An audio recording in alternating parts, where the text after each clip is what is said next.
Hello, ramblers and gamblers. Josh Rosenthal here. Thanks for rating, subscribing, reviewing IG at Rambling and Gambling and the old email rambling and gambling podcast at gmail.com. Two really interesting people on the pod today. Rufus Peabody is back. We love Rufus here on the RNG pod. You can find him over at unabated.com. He's also a co-host of the Bet the Process pod. Rufus is doing our main NFL interview today.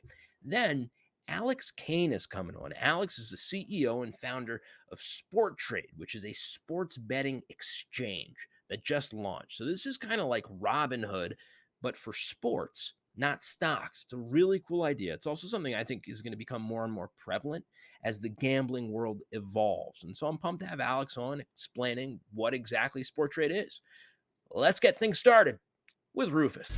Let me tell you, it is not every day that you get to welcome back on your podcast the pride of Alexandria, Virginia, Rufus Peabody. Rufus, I always like to say that when you come on because it gets a good reaction out of you generally. How you doing, buddy? Yeah, I'm doing well. I haven't been back to Alexandria, I don't think since not for a while, but Thanksgiving last year. Producer Parrish and I were in Alexandria yesterday, and we passed by your alma mater, and I was like, man, it's so funny. This keeps happening every time Rufus is on the pod. We end up in Alexandria. So Well, go and now figure. it's got a Anyway, different name man. now though. Yeah, different name. It is Yeah. it is it is different. It was Alexandria City High now. For all those who I'm sure were very, very curious about that. Let's start here, man.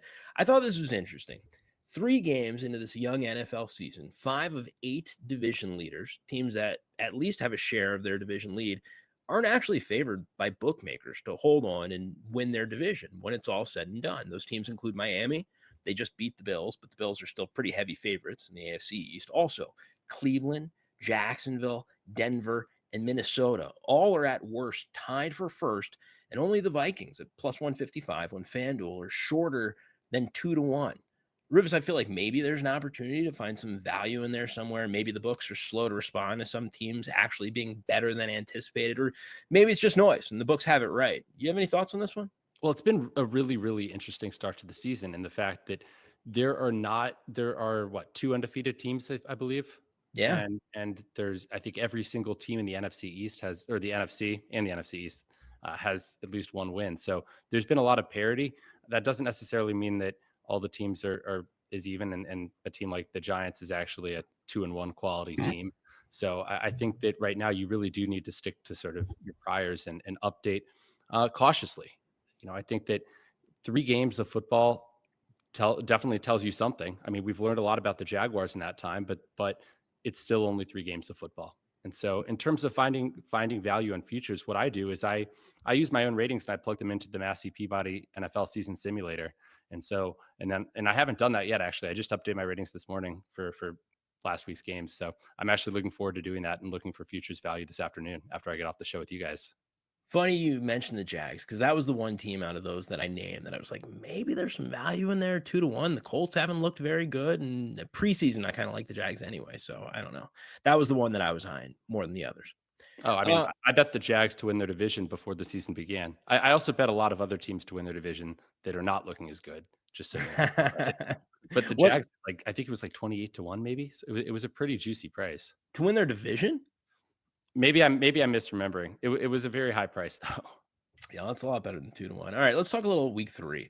This is going to be a lot like when you were on mid-season last year. I sent you over a few games. I'll give you the odds, a little bit of setup, and then just take it absolutely anywhere you want to go. First up, Buffalo in Baltimore. As of Tuesday afternoon, FanDuel has the Bills favored by 3.5. The over-under is 51.5. Both these teams, 2-1. Buffalo, despite losing last week, still the favorite to win it all. FanDuel, for instance, they're 5-1. Baltimore is 14-1 for the Super Bowl, although Lamar has really rocketed up the MVP charts. FanDuel now has him at plus 550 to win it, which is only behind Josh Allen, who's at 3-1. Rufus, what do you think of this matchup?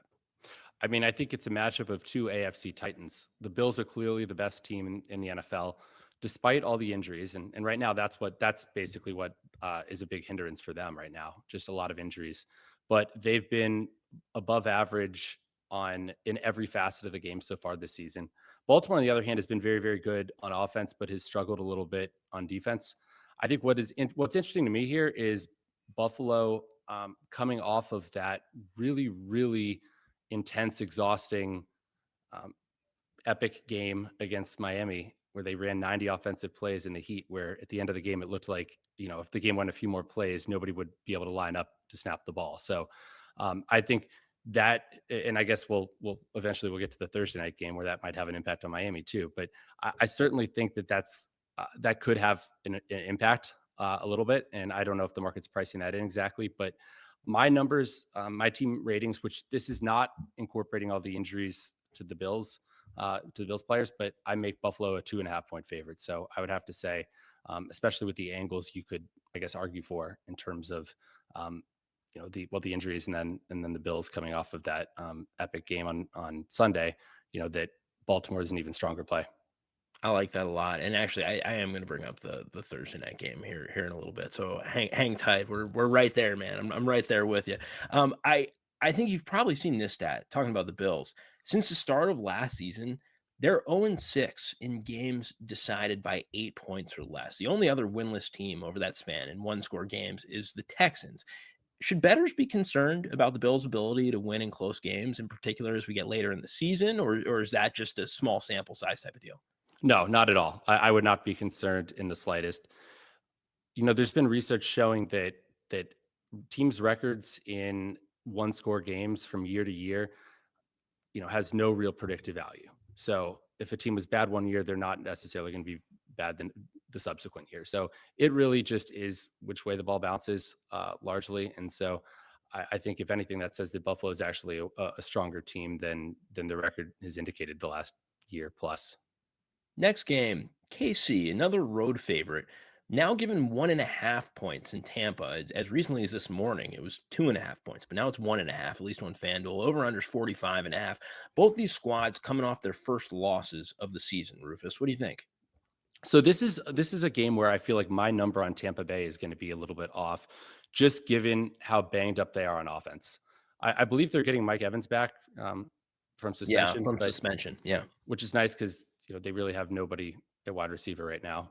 And so I think I have Tampa rated as the second best team in football, and I think that really is largely predicated on the fact that I expected them to be healthier, and this is a team based rating system, so it's not incorporating those injuries and really specific personnel changes in the offseason. So I show quite a large edge towards Tampa Bay here. I make them a 3.5 point favorite. I wouldn't say that that's, you know, gun to my head. That's probably not what the line should be, but hopefully I'm directionally correct here at least. It sounds like you're betting Tampa nonetheless, though. Yes. Okay, that's an interesting one. Let's do this one that I know at least you and I will be mildly interested in, Rufus. The dreaded Dallas Cowboys given 3.5 at home against the Commanders. Over unders 42.5. What do you think of that one? So I think this is a very interesting game in terms of the narratives and sort of the reaction to how Cooper Rush has played in the absence of Dak Prescott. And I think a lot of people expected uh, a very large impact, you know, um, in a negative way for the Cowboys there. But we've seen, I think Cooper Rush is ranked, I believe I saw he's 6th in QBR so far this season, which obviously isn't likely to last. But Washington, on the other hand, and I'm not even going to say Commanders because I hate that name, but um, they've been awful. They've been dreadful, absolutely everywhere except play success on defense. But again, it's 3 games, and so I think there's overreactions on both. I don't think Cooper Rush is as good as he's been, and I don't think Washington is quite as bad as they've been. I still think that overall the downgrade from Dak Prescott is large enough to make this line a little bit too high, in my opinion. I don't think Cowboys should be getting a field goal here. So, especially given that it is a divisional game, which there's less home field advantage in divisional games. Washington has played at the Jerry World Dome many times. There's that familiarity there. Cooper Rush is 6th in QBR, so nice recall on that one, Rufus. Are you talking big picture about Washington? A lot of fans, at least locally, clamoring for Jack Del Rio, the defensive coordinator, to go. Are you of the mind that some kind of big scale change has to happen and soon? Yeah, I don't think Ron Rivera is the answer. I think they need an overhaul completely. He's not a very progressive minded coach. I get that he's bringing culture in and stability to an organization that had very little of it, but I don't think he's the answer if you want to win football games. And I think Jack Del Rio is certainly a part of that. And I don't think his Twitter helps unify the team either. Yeah, I imagine not. I do question, especially with everything going on off the field with this team, if Dan Snyder would pull the trigger and get rid of Rivera mid-season. But I guess you never know. If the losses pile up, maybe. Yeah, I don't think so. But I mean, especially given what Ron Rivera's gone through. I mean, on a personal level, I think that that would be peak Dan Snyder if he did that. Fair enough. By the way, I jokingly gave out Carson Wentz MVP odds after that week 1 comeback. He was 75-1 at the time. He is now 150-1. So kind of took a predictable turn there, didn't it? Yeah. Monday nighter, Rams getting 2.5 in San Francisco. The over-under is 42.5. Rams 2-1, Niners 1-2. You have anything on this one? I don't. I think the line is approximately where it should be. I make the Niners a 1-point favorite. I think the Niners are still a little bit better with Garoppolo at quarterback than Trey Lance in the short term, though clearly that, I think that Trey Lance is, if Trey Lance was close to Garoppolo level, that's more valuable for the team, just given the fact that he's on a rookie deal. But clearly they did not play well last week in Denver, and the Rams have looked good so far. Almost had a scoregami in Denver last week, for those who care. The final score was 11-10. That is only the second time in NFL history a game is finished 11-10 per NFL research. Not easy to do. I actually looked at, when I saw the score, I was like, I wonder if that's the scoregami. So I actually Googled it to find out, and I was disappointed that it was not. You and me both, man. I did the same thing. I thought it might be. All right, last one we're going to hit in this section, although we are going to get to the Thursday nighter. I think this could be a really fun game, actually. The suddenly frisky Jacksonville Jags getting 6.5 in Philly, over under 48.5. The Jags 2-1, but could very easily be 3-0 if it weren't for a Carson Wentz-led comeback in week 1. And Philly, they've looked unstoppable. They're undefeated, Rufus. Yeah, I mean, Jacksonville has been above average in every facet of the game on both offense and defense, and Philadelphia is basically almost the same. They have been below average slightly in terms of rushing offense, and they've been quite poor in terms of rushing defense. But I do think the Jaguars are for real. I think that with all the coaching staff changes, it's hard to undersell how bad Urban Meyer was for that organization last year. And I think that clearly we're seeing right now a different Trevor Lawrence at quarterback. And personally, I mean, I think Doug Peterson kind of got a raw deal in Philadelphia. He is an analytics minded coach. That's not going to make that much of a difference in terms of like fourth down decision making and all that stuff. But like clearly, I mean, I think he's the kind of coach I'd want coaching Washington as a Washington fan. So it'll be interesting though, him going back to Philadelphia, what kind of reception he gets. I do think this line, I have it priced a little bit too high. I think the Jaguars are 1 point better than an average team on a neutral field right now. I think Philadelphia is 3.3 points better. I make the line a little over 4. Okay. All right. Interesting. And what an opportunity Doug Peterson stepped into here. I agree with you. I think he maybe should have had a little bit of a longer leash in Philly. But then not only does he get Trevor Lawrence, so one of the most highly touted young quarterbacks in the league, but he's following Urban Meyer. As long as the baseline is competency here. If you're competent, you're going to look like a hero. Yeah. I mean, I will say this though, the Jaguars organization has made, well, maybe I shouldn't say just the Jaguars organization, but a misrun organization can make even a good coach look bad. True. So true. I mean, just look at Washington. I was going to say Ron Rivera says hello. Before we move on, Rufus, what is your bet of the week? What is my bet of the week? You know what? I'm going to take New Orleans plus 2.5 at home against Minnesota. I Interesting. What think do you that like about that? their defense. I love their defense. This is a rematch of that NFC wildcard game from, what was it, 2000 and Yeah, the the Diggs catch. 2018 season? Yeah, the Diggs Yeah. catch. But I was kind of high on Winston coming into the season, and I know he hasn't been. I mean, I know that team has not been very good on the offensive side of the ball, but I don't think. I mean, they outperformed Carolina in terms of my game grades. They were better than Carolina last week. They just didn't get the breaks. There was that long Chenault touchdown, some turnovers. They're, I think they're a better team than they played. I don't think they're getting a ton of respect here, and I think Minnesota is a very average team, to be honest. So yeah, I have New Orleans as a point better on a neutral field, and I'm actually getting points here, and so my ratings are not gospel or anything like that, but I definitely like the Saints here. Saints plus 2.5 at home. Yes, sir. All right, very good. And for the listeners, we're now 3-1 on expert picks this season. We lost our Tampa bet last week. That was a tough one because the Tampa injuries really did pile up as the week went on. It's not easy for our experts to make these picks on Tuesday and then, no changes, no nothing until Sunday. Well, I mean, when you make a bet on Tuesday, you're stuck with that betting ticket no matter what happens. So, right. I don't, yeah. Nevertheless, 3-1 on the season. All right, Rufus, I hope you are up for a little bit of cash or trash. I think you did this with me last year, although we might have been calling it something different. Did you do cash or trash? I do not remember cash or trash, so I don't think so. But I'm excited for this. All right, yeah, it's very simple. By the way, last week we hit this. I took the Ravens -3. No sweat there. We're now 2-1 in cash or trash. All this is, Rufus, is I give you a bet I like. I tell you why, and then you tell me whether it is cash or trash. You into that? Let's do it. All right, cool.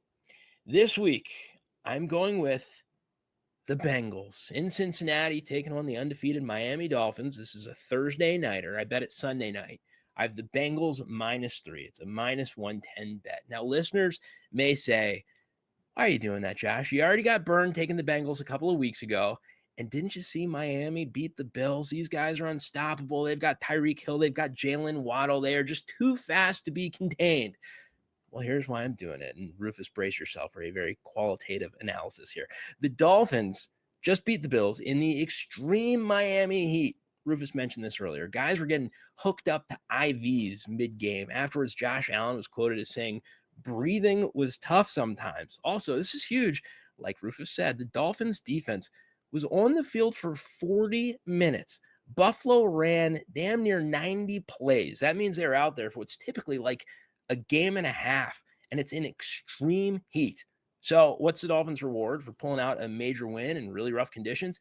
They get to travel to Cincy to play the Bengals on 4 days rest. This is the Thursday night game. Not to mention, Tua's banged up. I was shocked. He came back and finished the game last week. Maybe he's back for the Thursday nighter. Maybe we've got Teddy Bridgewater.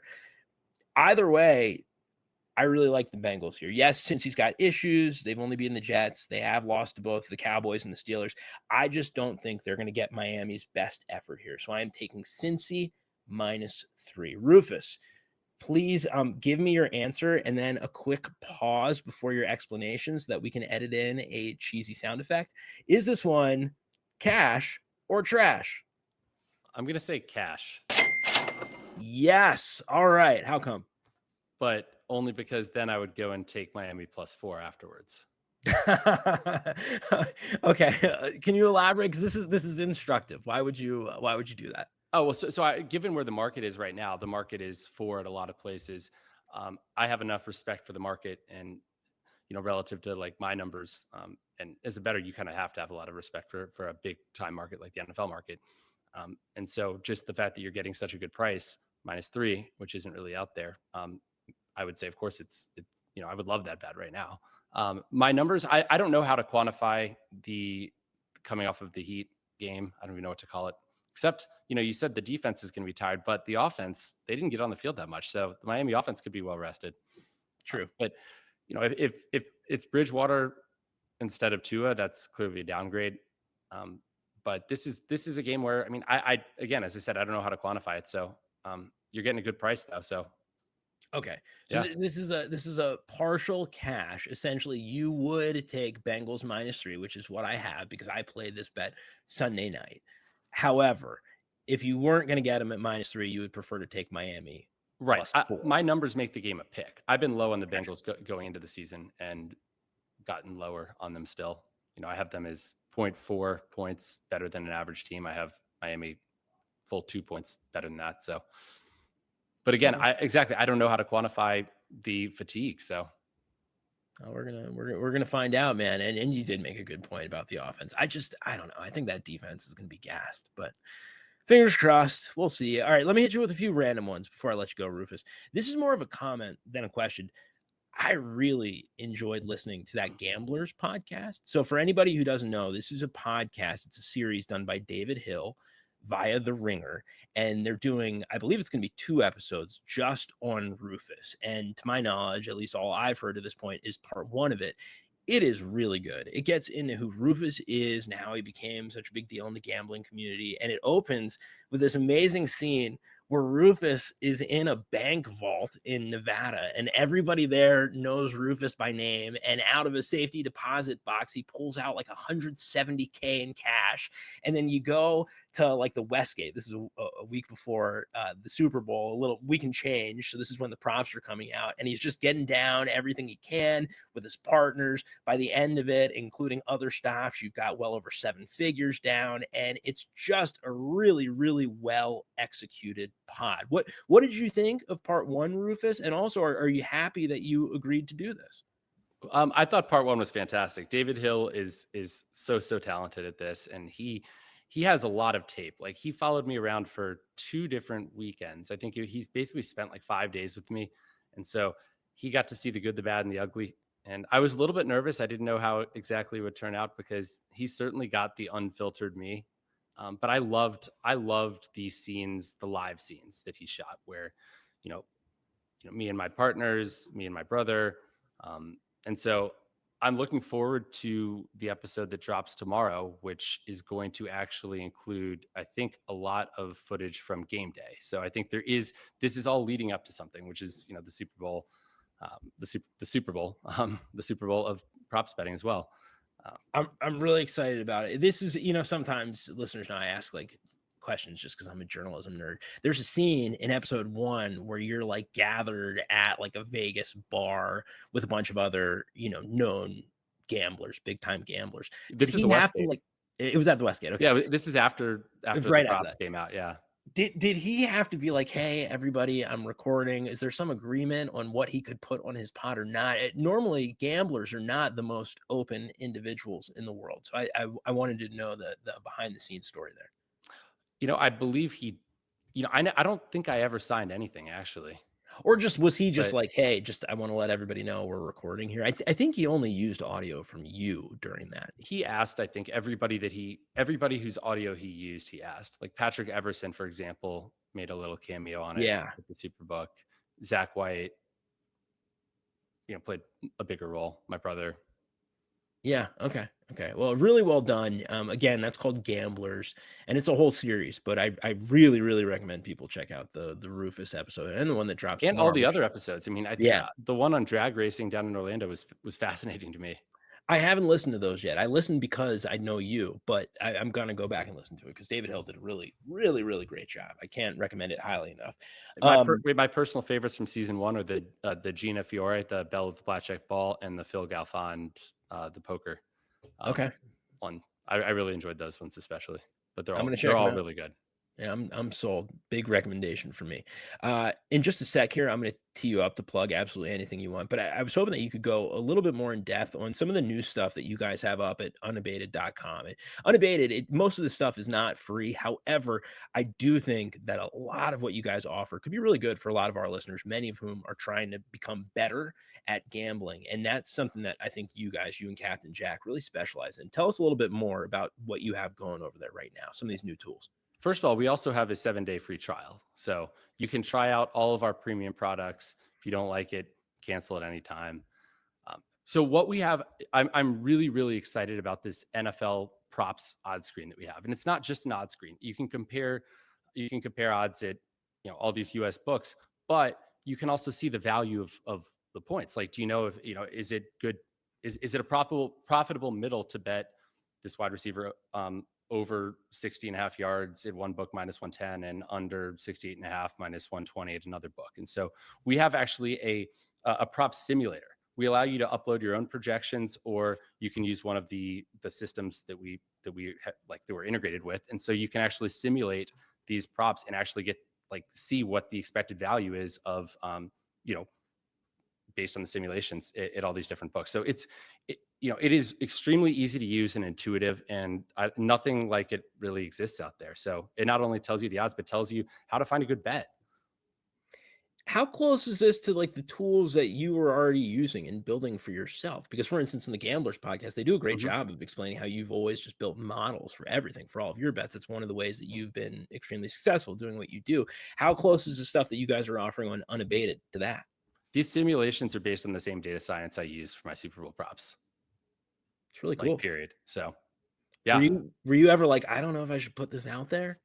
Well, the thing is, it is agnostic to projection. You can put in your own projection. If it's a garbage projection, which it probably wouldn't be, you're going to get results that aren't going to be great, but it's allows you to quantify your opinion. So Yeah. if, let's say, you subscribe to Establish the Run and want to use their projections, you can do those. You can use Yahoo's, whatever you think your projection is. But I think a big, one thing that most bettors don't think about in terms of props betting is how, the difference between the mean and the median for something. So just because a player, let's say, averages a half a touchdown a game, that doesn't mean they're going to score a touchdown in half of the games. There's some games where they'll score 2 touchdowns potentially. And so in that case, and I think bettors don't all, or recreational bettors, new bettors don't necessarily understand this distinction, and the fact that a player is going to go under his average way more often than he'll go over his average, his mean, especially for props that are like low numbered props, such as receiving touchdowns. And so that's kind of a big thing on the odds screen. You can simulate a wide receiver who's projected to have 33 receiving yards on average and still find value betting under 31.5 receiving yards for him, which is a little counterintuitive. Yeah, makes sense though. And I love it, man, because it's like every time Captain Jack is on here, every time I talk to Captain Jack, he's always like, I don't want to give you the fish. I want to teach you how to fish. I feel like that's what unabated.com does a really good job of doing. So good stuff, man. I'm looking forward to whatever you guys come up with next. Oh, one more. I love this. Your middle name is Learned. Yeah. Rufus Learned Peabody. Yep. So good. And your Not brother's name is what? Like Tom? Tom. How did that work out? You don't ask me. So good. It's a great name, man. It works for you, Rufus. It really does. I cannot imagine having a different name. Yeah, no, it's perfect. It would be a crime if you did. I love it. Rufus Learned Peabody. It's so good, man. What are we plugging today? Anything else you want to get out there? Yeah, I mean, I'm just going to keep plugging Unabated, honestly, and the Bet the Process podcast. But Unabated, like, our odds screen is beautiful. It's simple. It's intuitive. Well, it's not. It's simple, clean interface, but extremely powerful. We don't just tell you what the odds are. We put it into context. You can see that you can see where there's value by comparing derivative markets within our odds screen, which is something that you can't do anywhere else. And so I absolutely love what we're doing. I think if you try it, it's clearly going to help. It should help your betting. It pays for itself, in my opinion. We also have a great community. Our Discord is, I think there's a lot of really smart people discussing things, and so and it's a very positive community, which is that's not really something that exists that much in the gambling space, and that's something that I'm more proud of than anything. That we have a really positive community of people that are supporting each other. So it's something that's been kind of rewarding to me. Love it. You guys are stepping up your game with the Bet the Process pod too. I saw you have a nice new setup. We do, yeah. We have new producers, a new social media team. I don't know if it's a team, but so yeah, we're making moves finally after 5 years of what we've been doing. What's funny is Jeff lost our Twitter password in March of 2018, and so we finally recovered it but we had literally no tweets for 4.5 years.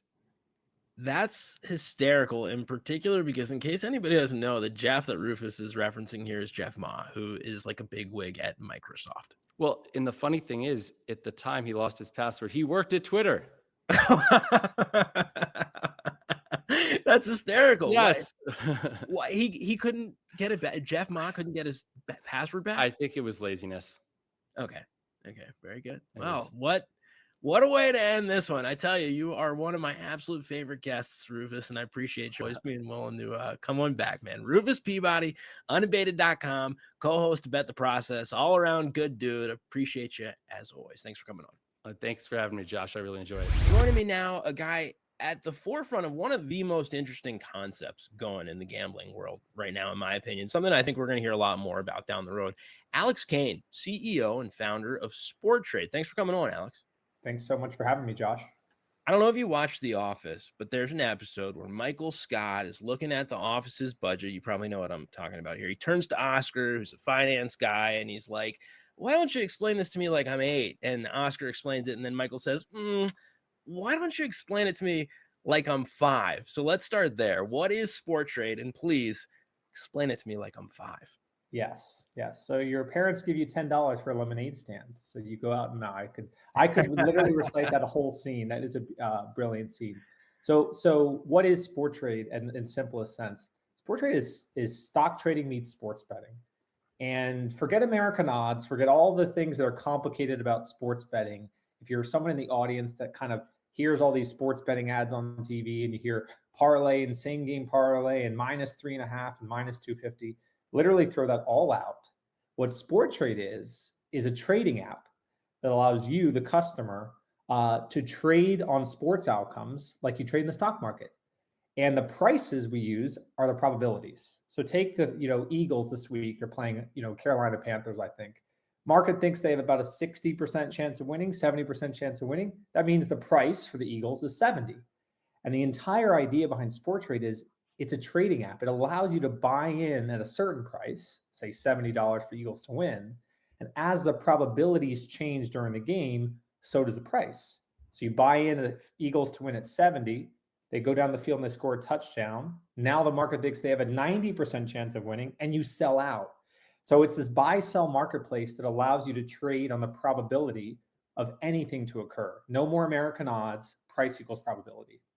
It's by the way, I mean the point stands. It's the Jaguars, Philly and Jaguars. They play the Jags. That's right. They play the Jags. But the point stands. I thought you guys tweeted out actually a really good example of how this could work. Vikings had that last minute comeback last week. Mm-hmm. If you were on Detroit early, you could have sold at a profit and not even risked anything with what ultimately ended up being the Vikings coming back to win. It's an interesting concept that you guys have going. Take me back. I know you come from the finance world. How'd you come up with this idea? Well, in between watching Office every other day, which I still almost do, and maybe I should watch more Eagles and less Office because I didn't even know the Eagles had their opponent wrong this week. I swear I am an Eagles fan. I have watched all 3 games so far. I am an Office fan as well. The idea came to be from just someone showed me Robinhood one day when I was at Drexel. I was a finance major at Drexel. I actually never held a job in finance. It was more like this is really cool type thing. And I just remember thinking, this is easy, like creating an account and funding it and like, oh, free stock trading. And like, that must be cool. Of course, I never had traded before that. So I didn't really understand how great that was. And then someone showed me sports betting and it was like a spreadsheet. And I'm like, this is like I don't understand this. Like, I wish there was a way for me to consume this the way I consume Robinhood. And the idea really came together when I told my dad, who had a friend who used an offshore bookie. This is back before sports betting was legal in Pennsylvania, to place a bet on this like super long shot to win the Masters. Not because I thought he was going to win, but I thought that the market price was wrong. I think the price was like 1,000 to 1, which means for every dollar you put down, you could win as much as 1,000 if the player won. And 2 days into the Masters, the player was like 10 to 1. And that's when the idea clicked with me. I'm like, wait a minute. Like, I did really well here. I got it 1,000 to 1. It's now 10 to 1.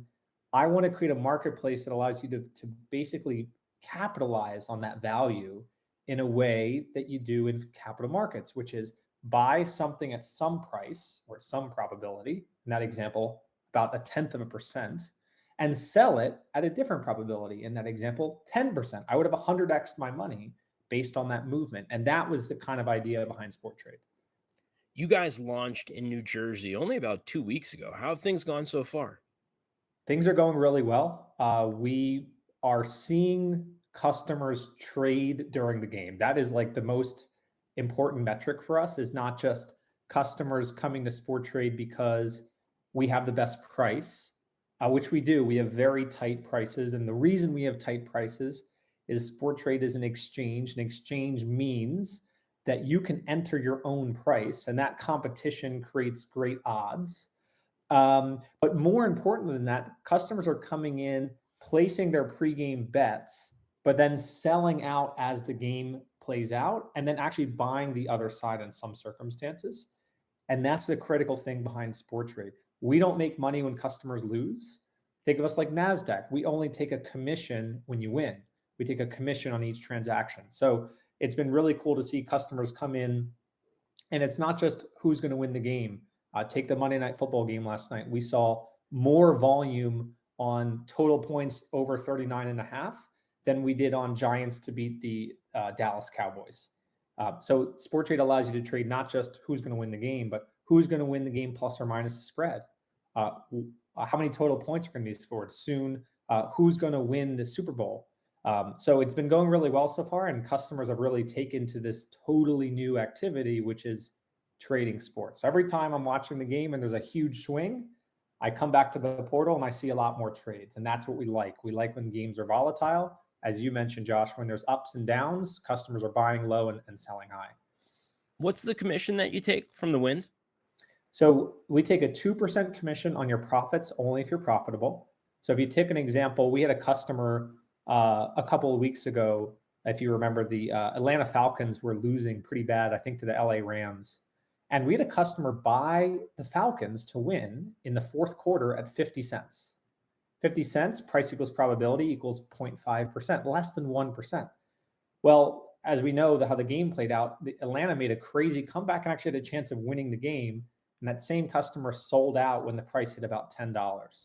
So that customer bought in at 50 cents, sold out at 10, made $9.50. And we took a 2% commission on that, which ended up being, 20 cents or something like that. So it's a very slim commission. And the critical thing is you only pay if you win. If that customer had held that to expiry, obviously Atlanta did not go on to win that game, they'd be out there 50 cents, but no additional commission because they did not win. That's a great example. I really want to make sure that our listeners, if they've never heard of Sporttrade before, if they've never even heard of this exchange concept, that they're able to follow along. So that was great. I'm really glad you added that.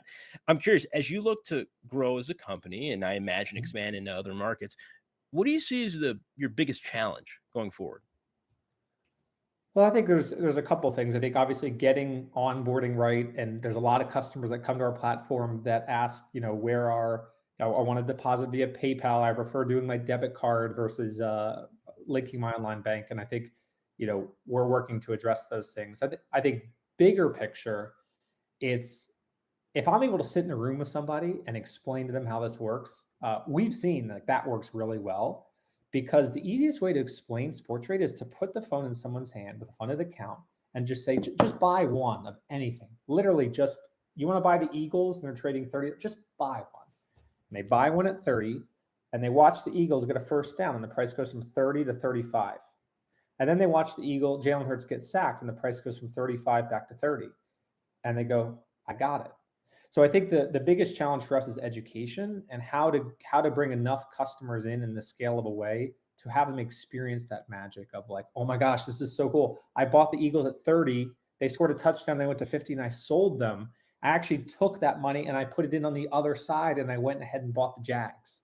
So I think that one of our biggest kind of challenges is how do we get enough customers to really experience the magic? Because what we've seen is once customers have that magic light bulb moment, as they say, that aha moment, they're sticking around. They're coming back and they're trading baseball. They're trading college football. This is the first week we actually have golf in the app. And think about how amazing golf is for this. You could buy a guy at 50 cents or $1, and he shoots 66 in the first round, and now he's trading $8 and you can sell. So it's getting that customers to that magic moment in a way that doesn't require me being in everyone's foyer or living room. So this one comes from producer Parrish, who's texting me here. I don't even understand this question, for the record. I know betting really well. I do not know stocks really well. He does. Do you offer leverage/margin? I hope I'm saying that right. I have no idea. Yes. So it's a great question. Initially, no. All of your trades have to be fully funded.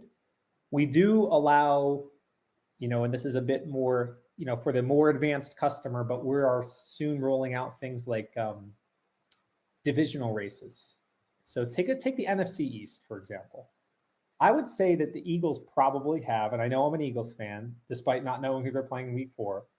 I would say they have probably about a 65% chance of winning the division. The really cool thing about Sporttrade is, unlike any other app, you can actually bet on things not to happen.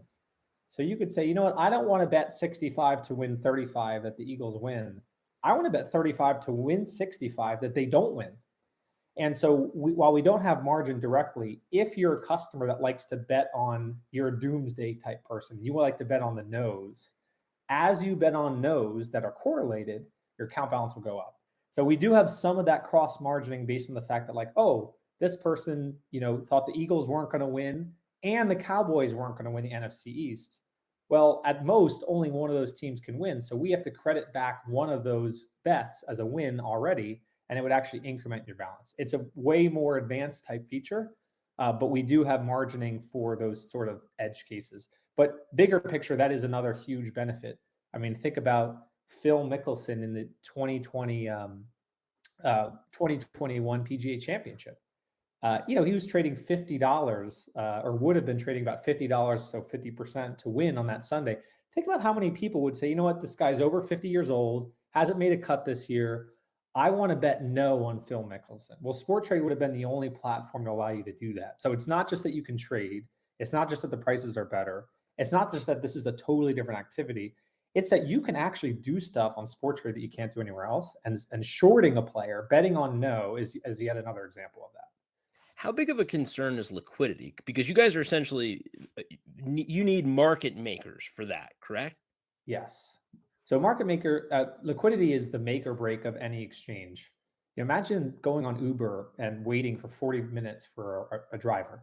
You would never open the app again. Imagine if you went and tried to buy 10 shares of Apple, but there was no seller at that price. Everything that we interact with, many things we interact with are marketplaces. And the magic of great marketplaces is that they just work. You don't have to think about like all the complexities that go into making it work. It just works. And I think that's something we really nailed with Sporttrade. We launched just a few weeks ago. And because we partner with market makers, and those are participants that we plug in with, our partners, that come to Sporttrade and say, like, hey, we're going to offer to buy and sell the Eagles throughout the whole season. Every single game they play, every single thing you list for the Eagles, we agree to both be a buyer and a seller at a price 100% of the time. And the magic of that is when we launched 3 weeks ago and we pressed the button, that first customer that came to Sporttrade, that very first customer, could have bought or sold anything that we were listing. And that is thanks to the partnerships that we have with market makers, and their job is to make Sporttrade hyper liquid. So liquidity is critical to our success. And as an example, if you were to go on the app tonight, the Phillies are playing the Cubs. Phillies are trading about $60 to win. I am a Phillies fan. I don't know if I like that price. Wheeler's starting. The Phillies are on a little bit of a slide. I might like the Cubs over at $40, so 40%. But you can bet up to $10,000 on either side at a great price right now on Sporttrade with zero delay, zero spinny wheels, because we have market makers that are willing to put those prices in there. Are you guys thinking, this is something that I think is entirely likely and would have a big impact potentially on Sporttrade and other exchanges. Are you banking on the gambling public becoming essentially a little bit more sophisticated in time? Because to me, it is crystal clear why sharp gamblers, people with a financial background would absolutely love Sporttrade immediately. However, I could also see it being a little bit more challenging for your average football game who is maybe throwing in like one same game parlay a Sunday from their couch. You know what I mean? 100%. I think there is a spectrum of sports bettors. I think Exchanges have existed for about 20 years. What we are doing at Sporttrade on the surface level is actually not innovative or new at all. Like the concept of an exchange is as old as time. There's like the first stock exchange in the US was actually the Philadelphia Stock Exchange, and it was launched in 1792. Okay, so that's way before Sporttrade was even a thing. What's unique about Sporttrade is that we are, much like what Robinhood and Coinbase did, we're trying to simplify the overall experience. Betting exchanges have existed for 20 years. And the problem with betting exchanges typically is that they're really hard to understand. It's really hard to go to your buddy on the couch and say like, hey, you got to try this thing because your odds are going to be slightly better. Like that's just not enough of a hook for the common customer to say, okay, I'm going to try Sporttrade. What we've done is we've flipped the entire USP upside down, and we've said, you got to try Sporttrade because price is probability, and you're going to be able to trade at any point. You're going to be able to buy in at this price, and as the probability changes, it's like your stock portfolio. And what we've tried to do is try to remove all the complexities of how this works and have a customer come in for the very first time, look at our app and say, you know what, I just want to put $100 in the Eagles to win the Super Bowl. Download the Sporttrade app, create an account, fund your account, $100, put $100 on the Eagles. And if the Eagles win next week, I guarantee your $100 is going to be worth more than $100. It'll be maybe worth $110, and you can sell it. And boom, that's it. That is the entire Sporttrade experience. So whereas we do think that we have a lot of USPs like better pricing and more customer protection that customers will enjoy, I just don't think that that's the pitch for someone sitting on the couch. The pitch is more like, hey, I think Jalen Hurts is going to have a really good year this year. You may want to buy him on Sporttrade to win the MVP, because if he has another good couple games, you're going to be up 30% on your $100, and you may want to sell that.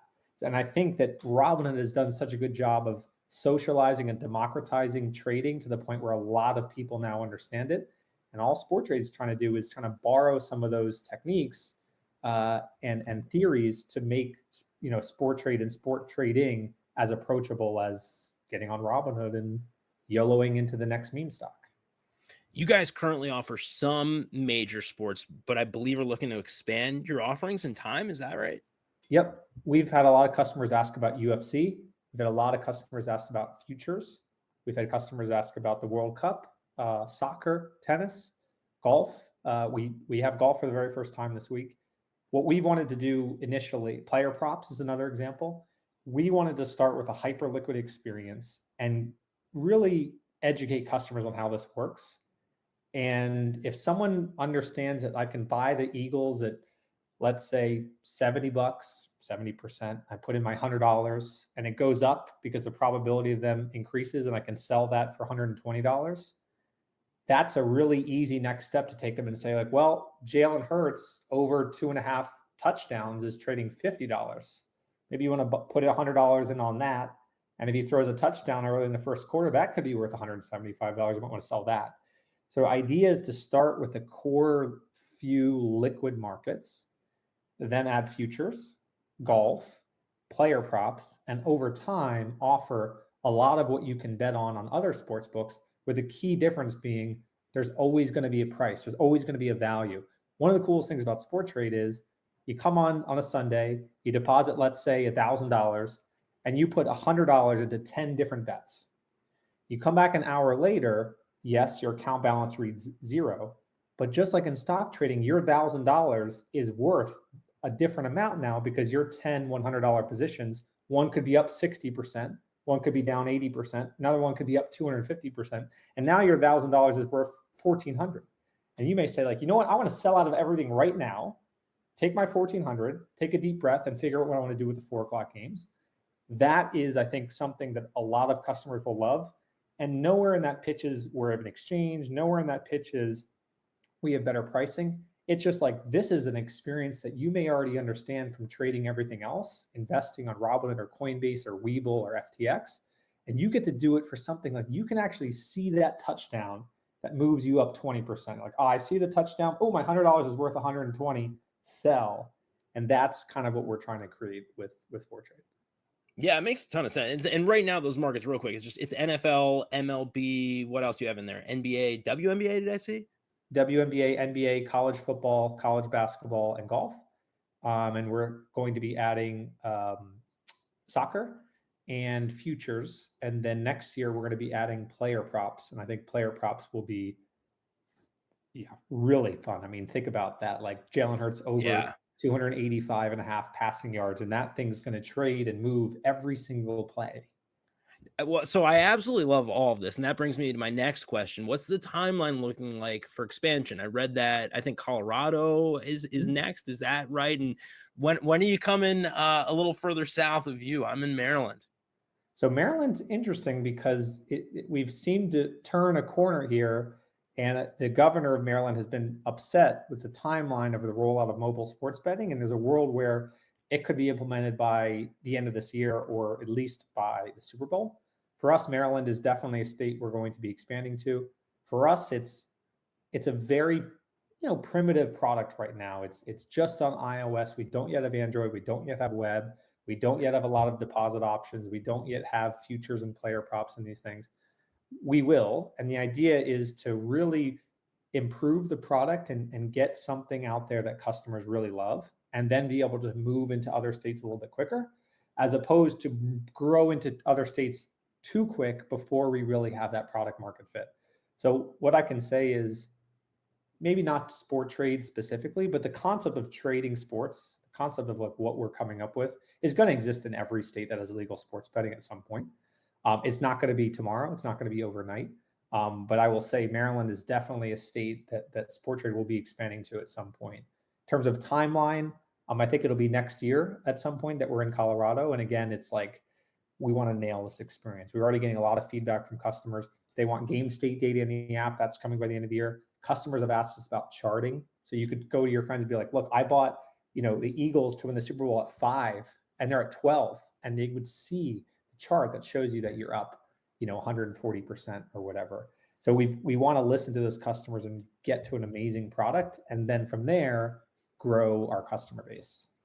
Well, I love the idea, man. I can't wait till you're in my neck of the woods so I can try it out myself. And good luck to you. I'm really thankful that you came on the pod to tell us about it. Because like I said, I think this is really something that we're going to be seeing a lot more of in the future. And I wish you nothing but the best. Alex Kane, Sporttrade founder and CEO. Thanks again, man. Thank you so much for having me, Josh. There it is, ladies and gents. Thanks to Rufus, Alex, and of course, producer Parrish. Throwing bet this week. Let's go with the Cards. I got it at +2. They're in Carolina. Honestly, you should probably fade me on these throwing picks at this point. We are now 0-3 in this section. Last week, I took the Texans +2.5. They lost by 3 to Justin Fields and the Bears. Fields has 23 completions all season long. He threw 2 picks against the Texans, and we lost our bet by 0.5 point. That is gambling for you, folks. Anyway, thanks for rating, subscribing, reviewing IG at Rambling and Gambling, and the old email ramblingandgamblingpodcast@gmail.com. Everybody, have a great week.